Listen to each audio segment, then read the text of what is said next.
अस्सलामुअलैकुम, वेलकम करते हैं हसन एजुकेशन सिस्टम के प्लेटफॉर्म पे। आप लोग देख रहे हैं YouTube channel Hasan education system. Myself Hasan Nawaz, MPhil physics from university of Punjab Lahore. तो जैसे कि आप देख रहे हैं मेरे हाथ में 10th क्लास की बुक है, क्योंकि आप लोग जानते हैं डियर स्टूडेंट्स के 25 मार्च 2025 से आपके फाइनल एग्जाम होने जा रहे हैं 10th क्लास के। तो 10th क्लास का फिजिक्स का जो पेपर है उसमें जो इंपॉर्टेंट क्वेश्चंस हैं, long questions, short questions, important numericals, वो यहाँ पे डिस्कस करेंगे। तो आज हम डिस्कस करेंगे जस्ट चैप्टर नंबर 1। इंशाल्लाह उसी तरह चैप्टर नंबर 2, चैप्टर नंबर 3 ये बारी बारी लेके चलेंगे।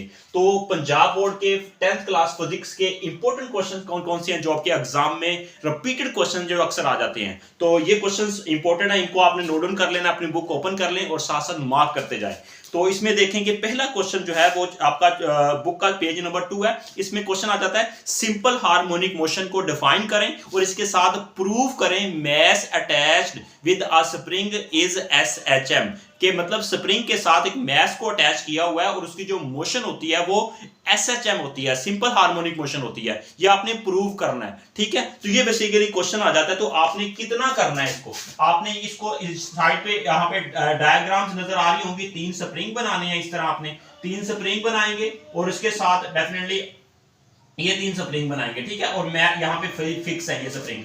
इसका रिजल्ट निकालना है, एक्सेलरेशन जो है डायरेक्टली प्रोपोर्शनल टू -x, मतलब डिस्प्लेसमेंट के डायरेक्टली प्रोपोर्शनल होती है एक्सेलरेशन, और माइनस होता है रिस्टोरिंग फोर्स की वजह से, अपोजिट की वजह से, ठीक है। तो इसके एंड में फिर आपने इसी का रिजल्ट भी लिखना है। 2 लाइनें आपको नजर आ रही होंगी पेज नंबर 2 के ऊपर, ये रिजल्ट भी लिखना है, ठीक है। तो ये बेसिकली लॉन्ग क्वेश्चन है आपकी बुक का, ठीक है, चैप्टर नंबर 1 का, जो कि आपकी बुक में चैप्टर नंबर 10 के नाम से है। तो ये करना है और रिस्टोरिंग फोर्स को आपने डिफाइन करना है। नेक्स्ट जो है वो है पेज नंबर 3 के ऊपर रिस्टोरिंग फोर्स की डेफिनेशन करनी है। और इसके साइड पे आपको ये साइड बॉक्स पे नजर आ रहा होगा कि kinetic energy, potential energy, extreme पे, मीन पे क्या होती है, ये एमसीक्यूज बन जाता है। उसके बाद बॉल एंड बाउल सिस्टम, इसको स्किप करते हैं, बस ये इतना याद रखना है, ये SHM की एक एग्जांपल है। इसी तरह सिंपल पेंडुलम को आपने करना है। ये समटाइम शॉर्ट क्वेश्चन ही मोस्टली पूछा जाता है, लॉन्ग क्वेश्चन भी समटाइम आ जाता है, लेकिन शॉर्ट क्वेश्चन के तौर पर आप इसको कर लीजिएगा। SHM सिंपल पेंडुलम, ठीक है, इसको करना है। सिंपल पेंडुलम करेंगे आप, सिंपल पेंडुलम करेंगे, ठीक है। अब इसका अगर लॉन्ग क्वेश्चन आ जाता है, आपने तो शॉर्ट के लिए तैयार किया होगा, आप इसकी डेफिनेशन करेंगे और इसके अंदर आपने बताना है कि इसमें जो एक एंगल की बात करनी है, कोस थीटा जो होता है बेसिकली वो रिस्पॉन्सिबल होता है या साइन थीटा रिस्पॉन्सिबल होता है। इसका सेकंड पैराग्राफ के ऊपर आपको नजर आ रही होगी ये statement, the component of the weight mg sin theta is directed toward the mean position and act as the restoring force, ठीक है। तो इसमें जो कोस थीटा है इसको निग्लेक्ट कर देंगे, इसमें जो साइन थीटा है ना ये बेसिकली रिस्पॉन्सिबल होता है, ठीक है। तो ये आपने बात याद रखनी है और उसके बाद इसकी डायग्राम भी बनाएंगे सिंपल पेंडुलम की, ठीक है। ये एक ऊपर फिक्स है, नीचे स्ट्रिंग है, उसके साथ मैस अटैच किया हुआ है, इसको डिस्टर्ब करेंगे तो ये टू एंड फ्रो इस तरह मोशन करता है। तो ये डायग्राम बना देंगे, डेफिनेशन कर देंगे, ये वाली लाइन लिख देंगे और सिंपल पेंडुलम का टाइम पीरियड लिख देंगे, t = 2 पाई, इसमें आ जाएगा L इसकी लेंथ हो जाएगी और G हो जाएगी ग्रेविटी की वजह से, ठीक है, जो डाउनवर्ड डायरेक्शन में है, ठीक है। ये लेंथ है पेंडुलम की, तो ये आ जाएगा L/G। ये बेसिकली अगर समटाइम आ जाता है कि time period of simple pendulum किस फैक्टर पे डिपेंड करता है, ओनली लेंथ पे डिपेंड करता है, G तो ऑलमोस्ट कांस्टेंट होता है, ठीक है। तो ये बेसिकली लेंथ पे डिपेंड करता है, मैस जो अटैच है उसके ऊपर डिपेंड नहीं करता, ठीक है। ये एमसीक्यूज अक्सर पूछ लिया जाता है, तो ये आपने कर लेना है। इसके साथ आपने और कौन सी चीजें करनी है, इसके साथ आपने करना है feature of SHM, simple harmonic motion के फीचर्स कर लेने हैं, ठीक है। आपने करने हैं फीचर्स, ठीक है। फीचर्स को कर लेना है आपने, फीचर्स किसके, SHM के। आपने SHM के फीचर्स कर लेनी है। ये शॉर्ट क्वेश्चंस भी पूछा जाता है, लॉन्ग क्वेश्चंस भी पूछा जाता है। शॉर्ट क्वेश्चंस के लिए 2 और लॉन्ग क्वेश्चंस के लिए 4 तैयार करेंगे आपने फीचर्स ऑफ SHM, ठीक है। ये अक्सर पूछ लिए जाते हैं फीचर्स ऑफ SHM, आप इसको लिखें, कोई से 2 कोई से 4 लॉन्ग क्वेश्चन या शॉर्ट क्वेश्चंस के लिए करना, और इनमें से ही एमसीक्यूज भी बनते हैं। वेरी इंपॉर्टेंट टॉपिक है ये, इनमें से एमसीक्यूज भी बनते हैं। एक्सेलरेशन मीन पे क्या होता है, एक्सट्रीम पे क्या होता है, वेलोसिटी मीन पे क्या होती है, एक्सट्रीम पे क्या होती है, ये चीजें पूछ ली जाती हैं। उसके बाद आ जाता है नेक्स्ट, छोटी छोटी टर्म्स हैं, ये भी एक नंबर की 2 पूछ ली जाती है शॉर्ट क्वेश्चंस के तौर पर। इनमें फ्रीक्वेंसी और एम्पलीट्यूड को अच्छे से देख लीजिएगा और इसमें एग्जांपल है, ये भी short questions and long questions के लिए इंपॉर्टेंट है। डैम्प ऑसिलेशन की, ये भी शॉर्ट क्वेश्चंस करना है। डैम्प ऑसिलेशन क्या होता है, ऑसिलेशन को करना है, डैम्प्ड ऑसिलेशन को करना है, ये भी शॉर्ट क्वेश्चंस के लिए करेंगे, ठीक है। शॉर्ट क्वेश्चन इसको डिफाइन करेंगे और इसकी एप्लीकेशन क्या है, शॉक ऑब्जर्वर। इसकी एप्लीकेशन क्या है, शॉक ऑब्जर्वर, ठीक है। शॉक ऑब्जर्वर जो आपकी जो ऑटोमोबाइल्स होती हैं उसके अंदर शॉक्स होती हैं, ठीक है। जो झटका लगता है, डेफिनेटली कोई जंप आता है तो उसके अंदर शॉक्स लगी होती हैं, वो उसकी प्रैक्टिकल एप्लीकेशन है डैम्प्ड ऑसिलेशन। इसकी डिफाइन करनी है आपने, ये इसकी एप्लीकेशन लिखनी है कि कहां पे है, ये शॉर्ट क्वेश्चंस के तौर पर। उसके बाद आ जाता है आपका वेव मोशन। वेव मोशन में आपने वेव मोशन की डेफिनेशन करेंगे जस्ट यार। उसके बाद ये वेरी इंपॉर्टेंट है, टू कैटेगरी ऑफ वेव्स कौन कौन सी हैं, ठीक है। इनमें आपने इलेक्ट्रोमैग्नेटिक वेव्स और मैकेनिकल वेव्स दोनों की डेफिनेशन और दोनों की एग्जांपल्स को आपको अच्छी तरह तैयार करनी है, ठीक है।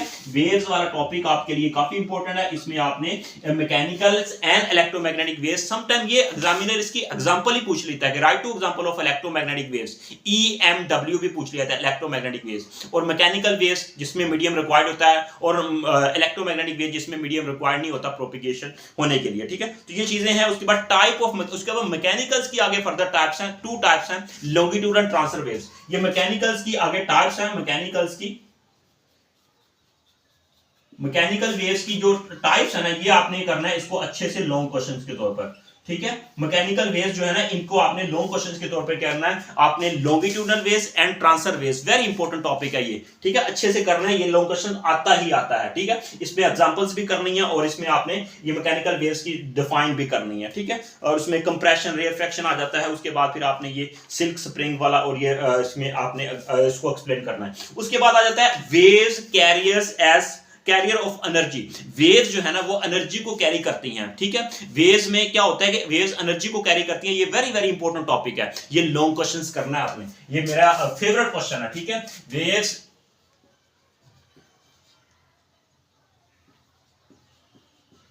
कैरियर ऑफ एनर्जी, ठीक है।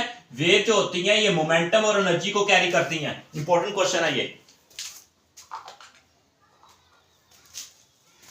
ठीक है। इसको आपने करना है, waves career of energy, wave energy को कैरी करती है। ये लॉन्ग क्वेश्चन है, वेरी इंपॉर्टेंट क्वेश्चन, इसको स्किप नहीं करना, लॉन्ग क्वेश्चन है ये। उसके बाद रिलेशन आ जाता है 2 मार्क्स का शॉर्ट क्वेश्चन। प्रूव करें या रिलेशन करें V is equal to F lambda. F frequency है, लैम्डा वेवलेंथ है, V वेलोसिटी है। इसको प्रूव करना है, ये शॉर्ट क्वेश्चन आ जाता है क्वेश्चन के अंदर। इसके अलावा साइड बॉक्स में डू यू नो में भी आपने अच्छे से कर लेना, ठीक है। ये इसका एमसीक्यूज वगैरह बन जाते हैं। उसके बाद आपने एग्जांपल करनी है 10.2 एमसीक्यूज के तौर पर। रिपल टैंक क्या होता है, रिपल टैंक, ठीक है। ये वेव्स की स्टडी करने के लिए इसको, ये आपने रिपल टैंक को पूछ लिया था शॉर्ट क्वेश्चंस। और रिपल टैंक और लॉन्ग क्वेश्चन भी आता है, रिफ्लेक्शन को एक्सप्लेन करें, रिफ्लेक्शन। उसके बाद रिफ्रैक्शन, ये प्रॉपर्टीज है, ठीक है, वेव्स की। रिफ्रैक्शन करना है आपने। उसके बाद डिफ्रैक्शन, ठीक है, डिफ्रैक्शन करना है आपने, ठीक है। इन चीजों को कर लेना है। ये 3 बेसिकली इंपॉर्टेंट टर्म्स हैं। With the help of ripple tank इनकी स्टडी करते हैं, रिफ्लेक्शन, रिफ्रैक्शन एंड डिफ्रैक्शन। ये इंपॉर्टेंट लॉन्ग क्वेश्चंस के तौर पर करना है, ये भी लॉन्ग क्वेश्चन है। और इसमें अगर अलग अलग पूछे तो ये डेफिनेशन आ जाती है, डिफ्रैक्शन को डिफाइन करें, रिफ्रैक्शन को डिफाइन करें, रिफ्लेक्शन को डिफाइन करें। ये शॉर्ट क्वेश्चंस के तौर पर अलग अलग पूछ लिए जाते हैं। एक्सरसाइज का कोई भी एमसीक्यूज आपने स्किप नहीं करना। और इसके अलावा आपने क्या करने हैं, और इसके बाद कंसेप्चुअल क्वेश्चंस, इनमें पहले 2 करेंगे आप, बाकी स्किप कर दें, पहले 2 करने हैं।